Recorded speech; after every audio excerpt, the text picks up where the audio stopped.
Sous le ciel de Paris s'envole une chanson. Érase una vez, no hace mucho tiempo, en un país muy cercano, una ciudad soberana.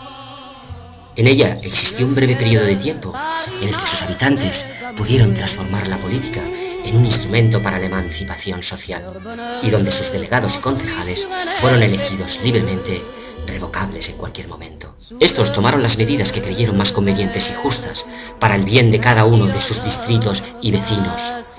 Esta ciudad solidaria, París, hizo un llamamiento a las otras ciudades de Francia para que siguieran su ejemplo y proclamaran la comuna, que no era otra cosa que la democracia directa desde el municipio como unidad de gestión a la República Francesa como federación de comunas. Pero este movimiento iba en sentido diametralmente opuesto a los designios de una burguesía financiera y rentista, representada por una asamblea que accedió al gobierno gracias al apoyo de un campesinado analfabeto y desinformado. El gobierno de Versalles se emplearía con crueldad para reprimir lo que ellos consideraban la revuelta de una chusma.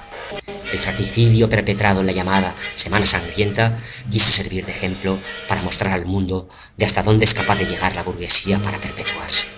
Las matanzas de ese año terrible quedarían en la memoria de muchos, pese a los esfuerzos de algunos de olvidar y pasar página.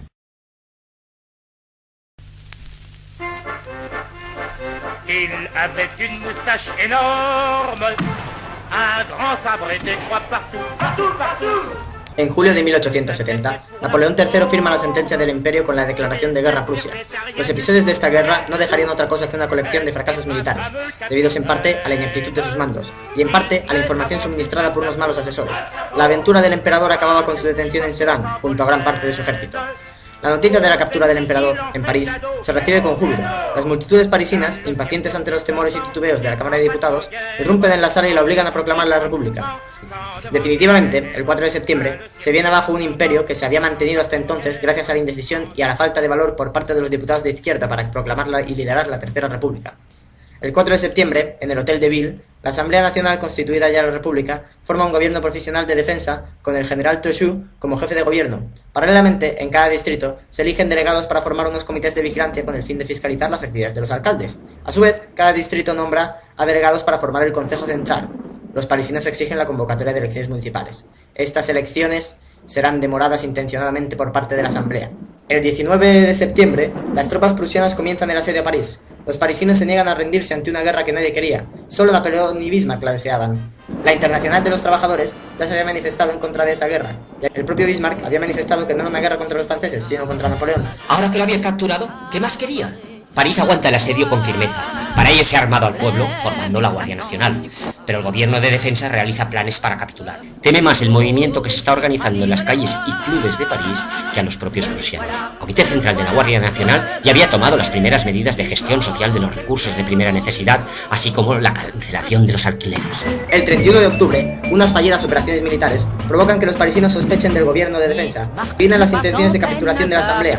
Hay un intento de destituir al gobierno del 4 de septiembre, acusados de complot. Al final, la insurrección fracasa. El gobierno se salva gracias a unas promesas que no cumplió, como la de convocar elecciones municipales de inmediato. En enero, Jules Favre entabla las conversaciones con Bismarck para el armisticio.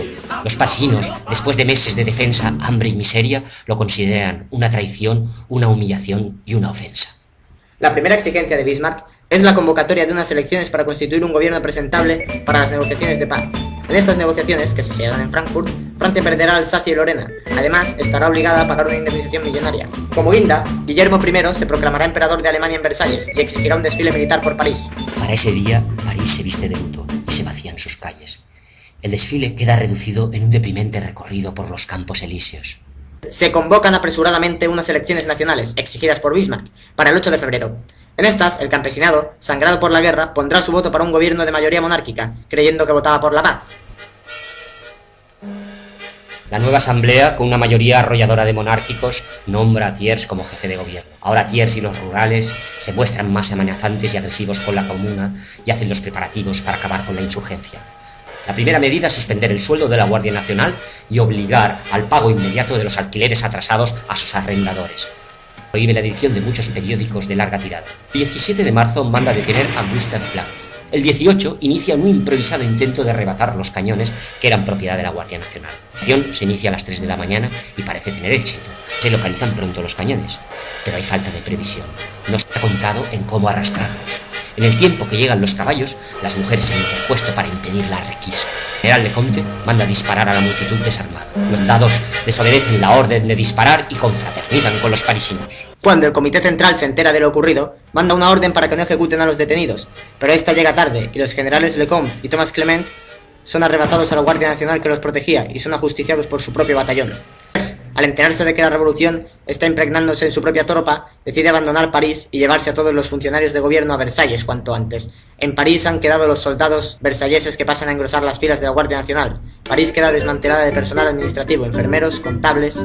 El poder se ha volatilizado como en septiembre del año anterior. Algunos comuneros como Louis Michel proponen aprovechar el ímpetu revolucionario y hacer una marcha a Versalles y acabar con el gobierno de los rurales que en ese momento era muy débil. La propuesta al final no se lleva a cabo. La ciudad pasará a ser asediada, pero esta vez por el gobierno de la República, formado por los prisioneros de Bismarck. Para ello, pasarán a bloquear toda la información que salga de la ciudad y a calumniar acerca del gobierno de la Comuna. Comienza la experiencia de la Comuna. El reto ahora por parte del Comité Central será preservar la municipalidad y mantener los servicios de la ciudad hasta que se constituya un gobierno de la Comuna. Para ello, deberá hacer frente a los intentos de sabotaje por parte de la contrainsurgencia, de algunos alcaldes y de algunos adinerados de los distritos más ricos. Esta resistencia estaba dirigida y organizada desde Versalles, que recibía con rabia el clima de euforia y confianza que se respiraba en la capital en vísperas de las elecciones. Las elecciones son anunciadas ese mismo día y se celebran finalmente el 26 de marzo. Las calles, bulevares, cafés, teatros se llenan de gente y actividades. París está segura de sí, rebosa alegría. El 28 de marzo se proclama oficialmente la Comuna de París. Enseguida, el nuevo poder comienza a dictar los primeros decretos que tanto temía la burguesía: abolición del ejército permanente y sustitución por el pueblo en armas, El cierre de todas las casas de empeño, la prohibición del trabajo nocturno, la separación de la Iglesia y del Estado, la expropiación de los bienes de las congregaciones religiosas, la enseñanza obligatoria y gratuita, creación de guarderías, pensión para las viudas, limitación y nivelación de salarios. apropiación y autogestión de las fábricas y empresas abandonadas por sus patrones. Derribaron la columna de Vendôme, ya que representaba el imperialismo que conducía al odio y al enfrentamiento entre los pueblos. Se destruyó la guillotina ante el aclamo de la multitud, símbolo de la represión burguesa. Se mandó demoler el templo expiatorio elegido a Luis XVI y se destrozó la residencia de Thiers por traicionar a la res pública. La Comuna daba cabida a todo extranjero que se comprometiera a respetarla y defenderla. Hubo la voluntad de impulsar estas políticas en el breve espacio de 2 meses, en medio de un conflicto bélico. Thiers, mientras tanto, ha ganado tiempo para negociar con Bismarck la entrega de los prisioneros de Napoleón III. Estos, ahora sí, se utilizarán para aplastar la Comuna. La financiación del ejército saldrá del Banco de Francia, con sede en París, ya que los comuneros cometieron la ingenuidad de no expropiarlo. Ahora Thiers se muestra más intransigente que nunca, se sabe más fuerte y rechaza el intercambio de prisioneros. Desde principios de abril ha comenzado el cañoneo que siembra de muerte las calles de la capital. Todos los prisioneros detenidos por los versalleses son fusilados en el acto. Ante la agudización de la guerra, pese a la oposición de algunos, se decide formar un comité de salud pública para tomar medidas ante las actividades contrarrevolucionarias. Este apenas llegó a actuar.